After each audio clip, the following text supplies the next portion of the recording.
As you've watched, maybe you haven't. There've been some games around the country where it seems like tackling has been an issue. You guys just got the pads on now. I wonder if you guys have changed anything or emphasizing tackling any differently. After such a long layoff where you guys didn't have a chance to go full contact in March. Yeah, that's a great point that you made there, and it is something that we emphasize. We emphasize it every year. I mean, it's something we obviously have to do a good job of, but it is the challenge when you don't have the pads on. But we've got to, we've kind of put our brains together and found creative ways to still, get as close to what a real tackle would be like throughout our drills and throughout our practice. And so, yeah, that is going to be a critical piece. But, fortunate for us, I think our guys, the majority of our guys have played a lot of football. It's one of those things that if they approach it like a pro, you have an opportunity to hit the ground running. But it's definitely a focus every day we're out there. When you talk about some of those techniques, and we've heard some other coaches talk about that in the past, the things that you can do to simulate for a linebacker that is so reliant on making a tackle, what are those things that you emphasize specifically to get that done? Well, number one is your eyes. We talk about eyes up. The number one things guys do is they drop their eyes. When you drop your eyes, obviously now you put yourself in a situation where your head goes down and you're not able to secure the tackle. The other thing, so we hit that. The other thing we talk about is our feet, and tracking. We talk about putting a near foot in the ground. And so again, like that's a critical piece too. When you watch guys who miss tackles, usually their legs die or usually they're out of a power base. So those are things that really impact tackles. None of those have anything to do with contact. So those are some starting points fundamentally. And then once contact's made, we talk about, uppercutting, squeezing, driving your legs post-contact. Those things are tougher to simulate, but you can do it. You can find ways to do it, with pads and things like that. But those are the major components, major fundamentals that we attack and that are very important to tackle. All right, we'll go to Nathan Baird with Cleveland.com. Bill Rabinowitz on deck. Nathan.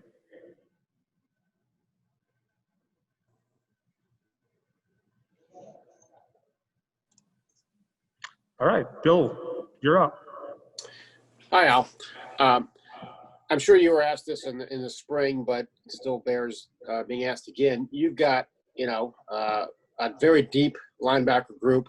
How do you envision this playing out? I mean, you got four guys who are seniors, and most of them are graduates, plus a bunch of talented younger guys pushing their way. How are you going to try to balance finding playing time for everybody? Well, you just give people roles. So our mindset hasn't changed.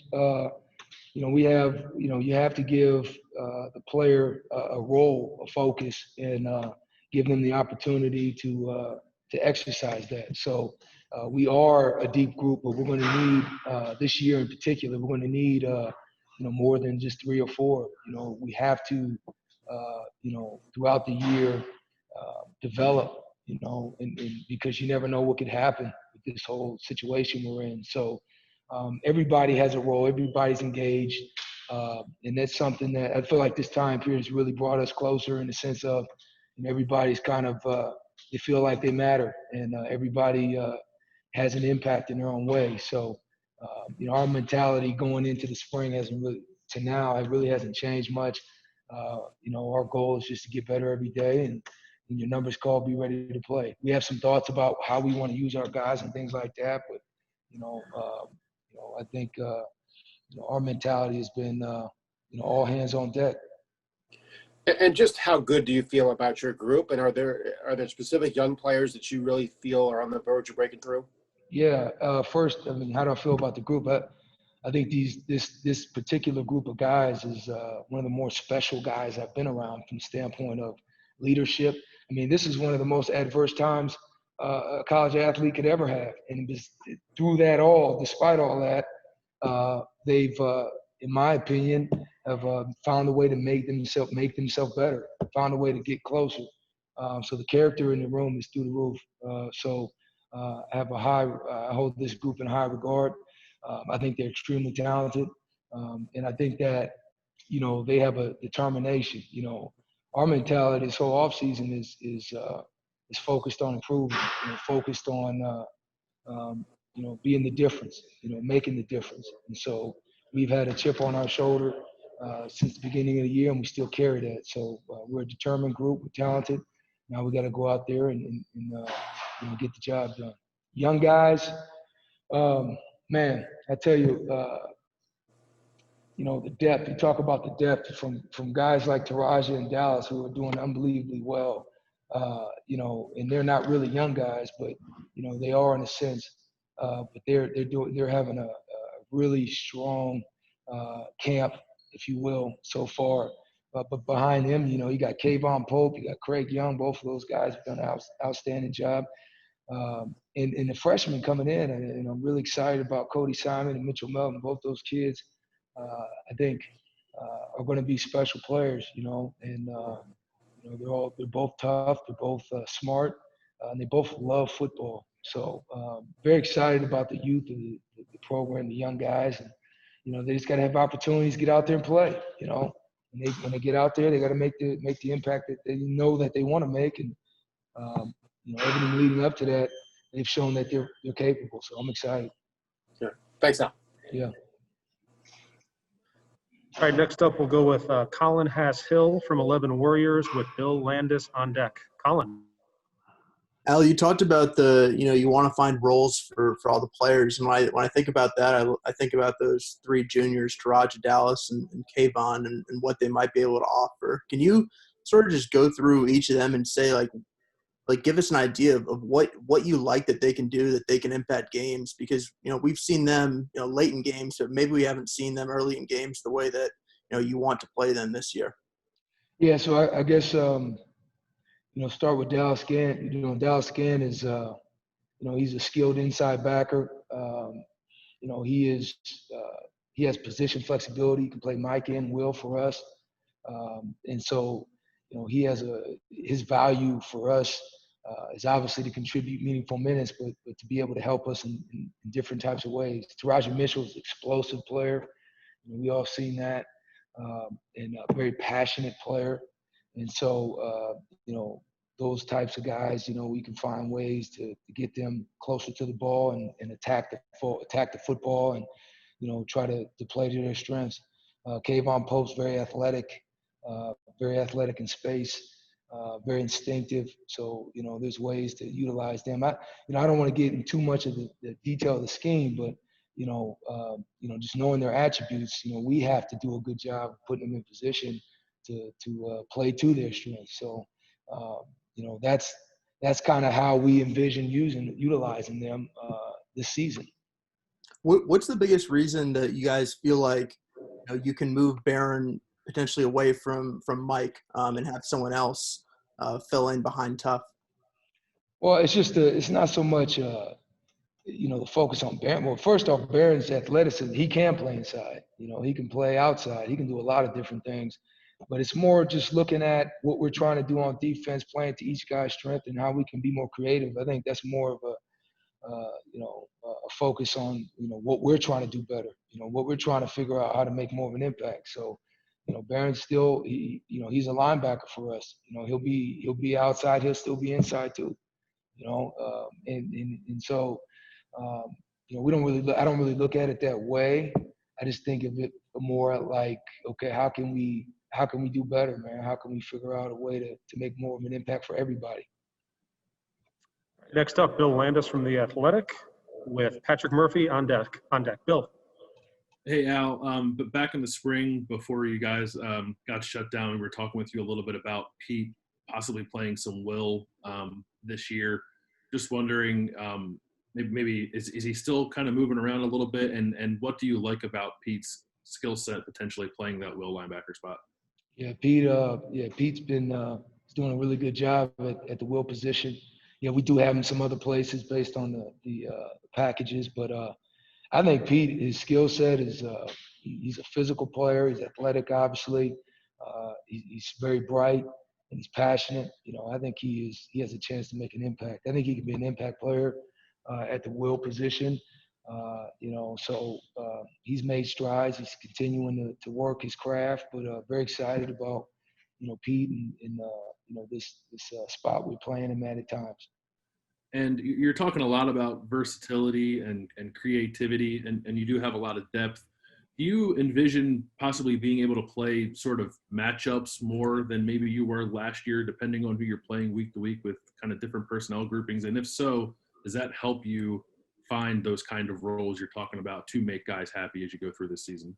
Bill, you kind of just answered it, man. That's exactly right. So, we do have that depth, and we have guys with a variety of different skill sets. So, yeah, we can match up better. We can, give guys roles, and we can, retain guys, in the sense of, guys aren't getting worn down. I think we can do all of that while playing great defense. And so that is exactly, what we would like to do and what we are planning and working towards. All right, Patrick Murphy from 247 Sports is next with Tony Gerdeman on deck. Patrick. Hey, Al, you sort of touched on this a little bit at the beginning, but when we talked to Coach Combs, talked to Coach Wilson, they both talked about the young players and not having them in pads yet, not seeing them. You have this veteran group we've already discussed. Knowing that you've seen them in pads plenty, you've seen them tackle, how does that not only make you more comfortable, but the defense as a whole better, especially knowing there's some new guys in front and some new guys behind them that'll have to work in? Now, Patrick, is that you asking from a big picture or just focused on young guys? Just guys, you have veteran guys. You know what to expect out of them, even though you haven't seen them in pads. How does that help the defense?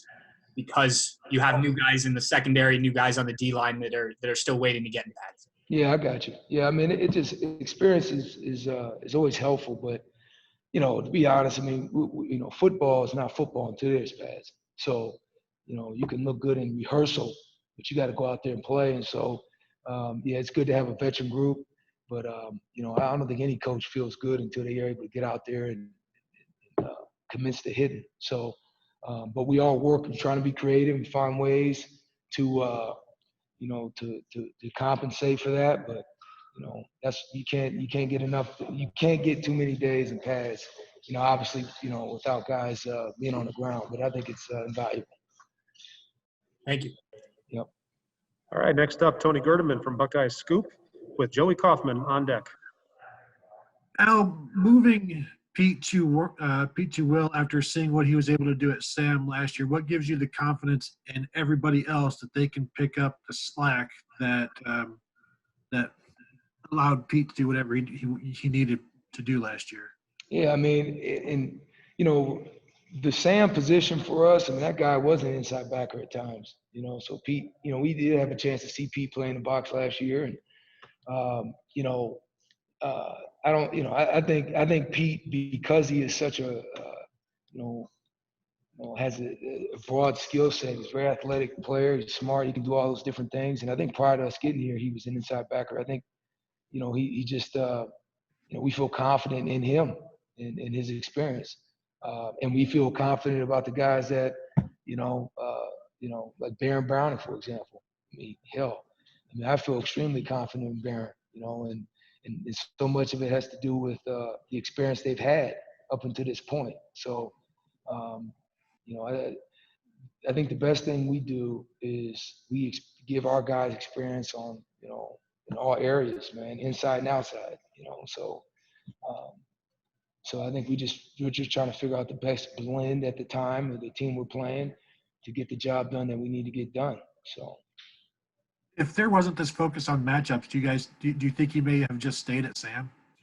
I don't know that. That's a good question, Tony. I mean, it's hard to not think about matchups because, that's college. That's football. It's all about matchups. It's all about, especially on the defensive side, it's all about putting your players in position to do what they do best. And so, I feel like that is, is that why Pete's inside and outside? No, it's just we think about all these different things going in, and we just know we got really talented players, and we're one of the few positions that had the fortune of experience and depth. So we want to be, we just want to make sure that we're, we're doing the best we can to be creative, not just sitting back and say, oh, that's what it is. That's what it was. That's what it's going to be. I think we got as coaches, myself included, mostly included, is rethink, just think, we got the guys' experience. Let's see if we can put them in even better position. Thank you. All right, next up is Joey Kaufman from the Columbus Dispatch with Spencer Holbrook on deck. Joe? Al, just to revisit one of the earlier questions as far as how do you practice tackling without pads, and you mentioned some of the drills you guys were able to do to keep fresh and practice some of the fundamentals. Was there a particular drill or any sort of routine that you really liked that you thought maybe kept guys fresh as far as tackling? Yeah, I mean, we're doing a drill. It's it's an open field tackle drill. There's nothing to do with contact. It's more tracking. You got a ball carrier so many yards away from the defender. The defender's going one way, the back's going the other. Then they hit a point in which they turn around. The defender has to locate the back. The back has to use the square to his advantage. And so like that's tackling. And so that's one example of a drill that we can do, that you can do without pads. Other examples are at the end of a drill, specific drill that we may do. We may put, a person at the end of that drill, represent, the ball carrier, and we'll give them a different view. We're big into the views of the ball carrier and how we approach it. It varies based on where you are, based on where the view of the back is to you. So, yeah, you just have to be creative, and you just have to, try to attack, the major elements of tackling that don't involve that. To be honest, I mean, the majority of good tacklers do really good things before that. And then the great tacklers, they just, it's kind of like that's the final piece. But so yeah, those are the types of drills. Those are the types of things that we really focus on throughout the day. Does it help that it seemed like last offseason it was already emphasized a lot for you guys when you guys came in as a defensive staff? That was a big emphasis, is cleaning that up. Does it help that it was kind of emphasized last year as well? Yeah, absolutely. Absolutely, it helps. The carryover helps. And I think we have a shared voice in the importance of, proper tackling, so I think it absolutely helps. And next up, we have Spencer Holbrook from Letterman Row with Dan Hope on deck. Spencer. Al, you had basically a full offseason with these guys last year, and this offseason's been a little different. You haven't had as much face-to-face time with these guys. But do you feel just more comfortable in the room in year two with all these guys that you have coming back? Like you personally as the coach, do you just feel more comfortable in the room? Yeah, I feel this whole period is funny. I almost feel closer to the guys. The amount of times you spend through, Zoom or the amount of time you spend on the phone because of the fact that you can't see them is actually, in a way, allowed us to grow closer. And I think to those guys, they've grown closer with each other. And that's my, as odd as that sounds. So, yeah, I feel, I don't want to say comfort is the word because it's not about being comfortable. I feel more aware. I feel like a bond is our bond is stronger, which is very important when you're in those pressure moments. And then you obviously feel like you have a better understanding of, of who each person is, not player, that each person is. So, yeah, I think time, year two, yeah. I mean, I feel more aware, but we're still on attack mode. We're still focused, and so that hasn't changed.